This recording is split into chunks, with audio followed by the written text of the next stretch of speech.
बिस्मिल्लाहिर्रहमानिर्रहीम। अस्सलाम वालेकुम स्टूडेंट। आज हम इस वीडियो में क्वेश्चन नंबर 1 से लेकर 4 तक डिस्कस करेंगे। तो हमने क्या फाइंड करना है, हमने जैकोबियन फाइंड करना है। तो स्टूडेंट जैकोबियन का एक फार्मूला है जो आपने याद रखना है, ठीक है।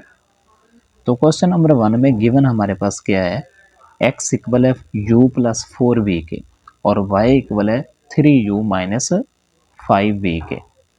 तो स्टूडेंट ये बेसिकली ना हमारे पास पैरामीट्रिक इक्वेशन है। अब देखें x जो है ना ये in term of u v है, इसी तरह y in term of u v है। तो आप ना इसको इस तरह से भी कह सकते हैं कि x डिपेंड कर रहा है u और v पे, इसी तरह y डिपेंड कर रहा है u और v पे, ठीक है। तो ये हमारे पास दो पैरामीट्रिक इक्वेशन है, ओके। अब देखें जैकोबियन का क्या फार्मूला है। जैकोबियन का जो फार्मूला है ना, आपने फार्मूला याद रखना है। देखें ये क्वेश्चन नंबर 1 है। अब सबसे पहले ना आप फार्मूला देखें, हमारे पास ये वाला फार्मूला है, ठीक है। तो इस फार्मूले को आपने किस तरह से याद रखना है, देखें आप ना इस तरह से देखें कि x डिपेंड कर रहा है u और v पे। तो आप कह सकते हैं कि फर्स्ट रो में ये ना एक मैट्रिक्स है। तो इस मैट्रिक्स की जो फर्स्ट रो बनेगी ना, फर्स्ट रो को आपने किस तरह से याद रखना है, मीन के x डिपेंड कर रहा है u और v पे। तो आप कह सकते हैं कि आपने ना x का पार्शियल डेरिवेटिव लेना है u के लिहाज से और x का पार्शियल डेरिवेटिव लेना है v के लिहाज से, ठीक है। तो यहाँ पे देखें, यहाँ पे x का पार्शियल डेरिवेटिव है u के लिहाज से और फिर x का पार्शियल डेरिवेटिव है v के लिहाज से, ठीक है। अब सेकंड रो में क्या आएगा, सेकंड रो में आएगा कि y डिपेंड कर रहा है u और v पे। तो सिंपल आप कह सकते हैं y का पार्शियल डेरिवेटिव u के लिहाज से और y का पार्शियल डेरिवेटिव v के लिहाज से। तो यहाँ पे आप लिख देंगे, ओके। तो ये हमारे पास एक मैट्रिक्स फॉर्म है जो आपने फाइंड करनी है। तो हमारे पास x इक्वल है u प्लस 4v के। तो यहाँ से आप ना x का पार्शियल डेरिवेटिव u के लिहाज से और v के लिहाज से फाइंड कर लेंगे। जो इनकी वैल्यू आएंगी वो आपने यहाँ पे पुट करनी है। इसी तरह y का पार्शियल डेरिवेटिव u के लिहाज से और v के लिहाज से वो भी आपने फाइंड करना है। फाइंड करके जो भी वैल्यू आएंगी यहाँ पे पुट कर देनी है। तो देखें जी हम ना जैकोबियन मैट्रिक्स फाइंड करते हैं। अब देखें, ये देखें जो हमारे पास x गिवन है ना, ये x हमारे पास गिवन है और y भी गिवन है। तो हमने यहाँ से ना ये पार्शियल डेरिवेटिव्स की वैल्यू फाइंड करनी है। तो देखें जब आप x का पार्शियल डेरिवेटिव u के लिहाज से फाइंड करेंगे तो हमारे पास आंसर आएगा 1। इसी तरह x का पार्शियल डेरिवेटिव v के लिहाज से इसका आंसर आएगा 4 और y का पार्शियल डेरिवेटिव u के लिहाज से 3 आएगा। और जब आप v के लिहाज से पार्शियल डेरिवेटिव फाइंड करेंगे तो हमारे पास इसकी वैल्यू -5 आएगी। अब ये चारों वैल्यू आपने उठा के यहाँ पे पुट करनी है, ठीक है। यहाँ पे आप पुट कर देंगे, ओके। तो जब आप पुट करेंगे तो हमारे पास ये मैट्रिक्स फॉर्म आ जाएगी, ठीक है। तो ये हमारे पास है जैकोबियन। अब देखें जैकोबियन को J से डिनोट करते हैं, इस वजह से इसको हम ना J के इक्वल लिख सकते हैं। इस मैट्रिक्स फॉर्म को हम J के इक्वल लिख सकते हैं, ओके। इसी तरह आपने क्वेश्चन नंबर 2, 3 और 4 को सॉल्व करना है। अब देखें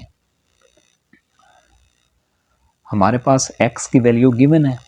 आपने क्या करना है, आपने x का पार्शियल डेरिवेटिव फाइंड करना है u के लिहाज से और v के लिहाज से, ठीक है। इसी तरह y का आपने पार्शियल डेरिवेटिव फाइंड करना है u के लिहाज से और v के लिहाज से। जो हमारे पास पार्शियल डेरिवेटिव की वैल्यू आएगी वो आपने मैट्रिक्स फॉर्म में जैकोबियन मैट्रिक्स में आपने पुट कर देनी।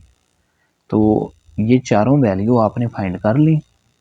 फाइंड करने के बाद फिर आपने फार्मूले में पुट कर देनी है, तो हमारे पास ये जैकोबियन मैट्रिक्स आ जाएगा।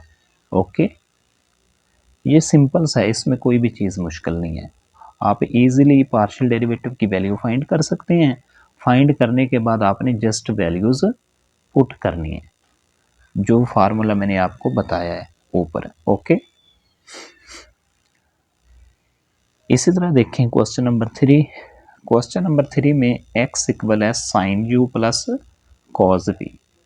इसी तरह y इक्वल है minus cos U plus sine V. तो आपने क्या करना है, आपने x का पार्शियल डेरिवेटिव फाइंड करना है u के लिहाज से।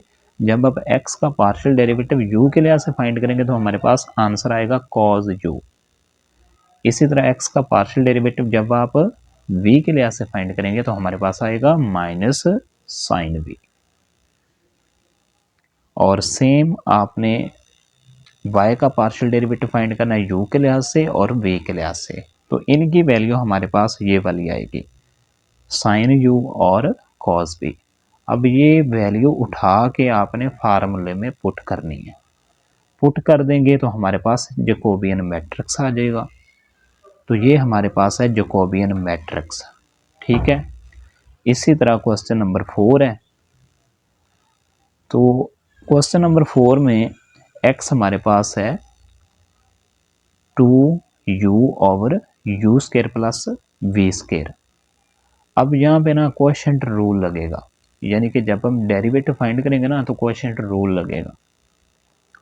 तो क्वोशिएंट रूल को आपने यूज़ करके इसके पार्शियल डेरिवेटिव फाइंड करने हैं।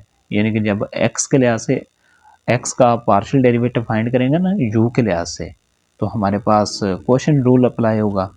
तो यहाँ पे ना देखें मैंने सॉल्व किया हुआ है। x का पार्शियल डेरिवेटिव जब आप u के लिहाज से फाइंड करेंगे तो हमारे पास ये वाला आंसर आएगा। ठीक है, इसी तरह x का पार्शियल डेरिवेटिव v के लिहाज से फाइंड करेंगे तो ये वाला आंसर आएगा। ठीक है, ये वैल्यूज आप ना इजीली फाइंड कर सकते हैं, इनमें कोई भी चीज़ मुश्किल नहीं है। और इसी तरह y का जब आप पार्शियल डेरिवेटिव u के लिहाज से फाइंड करेंगे तो हमारे पास ये वाला आंसर आ रहा है। और जब आप y का पार्शियल डेरिवेटिव v के लिहाज से फाइंड करेंगे तो हमारे पास ये वाला आंसर आएगा। अब ये चारों वैल्यू उठा के आपने फार्मूले में पुट करनी है, सिंपल। तो ये हमारे पास आंसर आ गया। ठीक है, ये हमारे पास है जैकोबियन मैट्रिक्स। ओके,